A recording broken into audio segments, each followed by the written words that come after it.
అందరికీ నమస్కారం అండి.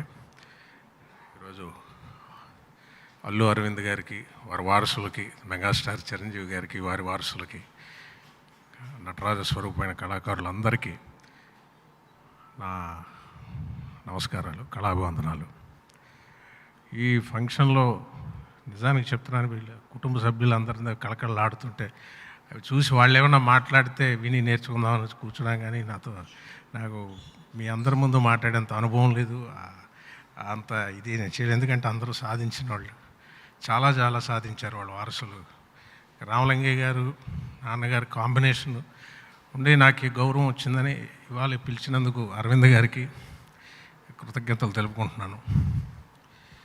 వాళ్ళు ఒకటే అనిపిస్తుంది, నేను ఎక్కడికి వెళ్ళినా, ఇప్పుడు అమ్మని తీసుకెళ్ళి హాస్పిటల్కి వెళ్ళినా డాక్టర్ గారు, మనం ఏదో ప్రాబ్లంతో డాక్టర్ దగ్గరికి వెళ్తే డాక్టర్ గారు నాన్నగారు రామలింగయ్య గారి గురించి చెప్తూ నవ్వుకుంటూ మనకి పెయిన్ వస్తున్నా ఆ మత్తులో ములుగుంటారు. అంత అడిక్షన్ వాళ్ళకి.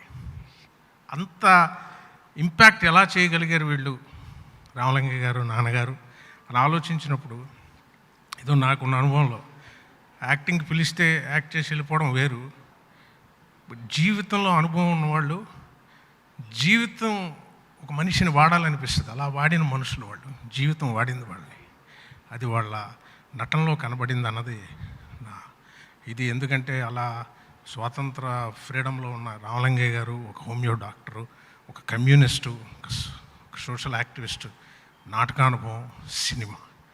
అలాగే నాన్నగారు జయప్రకాష్ నారాయణ ఫాలోవరు, ఒక కమ్యూనిజం మీద ఉన్నవాళ్ళు. అలాగా మద్దూరు అన్నపూర్ణయ్య గారు, రామ్ మనోహర్లు, వీళ్ళ ఫాలోవర్స్. అలాంటి అయినా నాటకానుభవం, డైరెక్షన్ చేసి సినిమాకి వచ్చిన వాళ్ళు, వీళ్ళిద్దరూ కలిసినప్పుడు ఆ కాంబినేషన్ అందుకే చెలరేగిపోయారు అనిపిస్తుంది స్క్రీన్ మీద. ఇప్పటికీ ప్రతి వాళ్ళకి మనసులో అలా ఉండిపోయింది.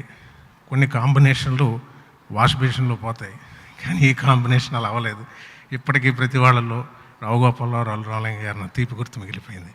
నన్ను ఈ ఫంక్షన్కి ఇలా పిలిచి నాకు ఈ జ్ఞాపకాన్ని అందజేసి మీ అందరితో కలిసి పాల్పంచుకోవడానికి అవకాశం ఇచ్చిన వాళ్ళకి, ఫ్యామిలీస్ అందరికీ నా హృదయపూర్వక ధన్యవాదాలు. Thank you. నమస్కారం సార్.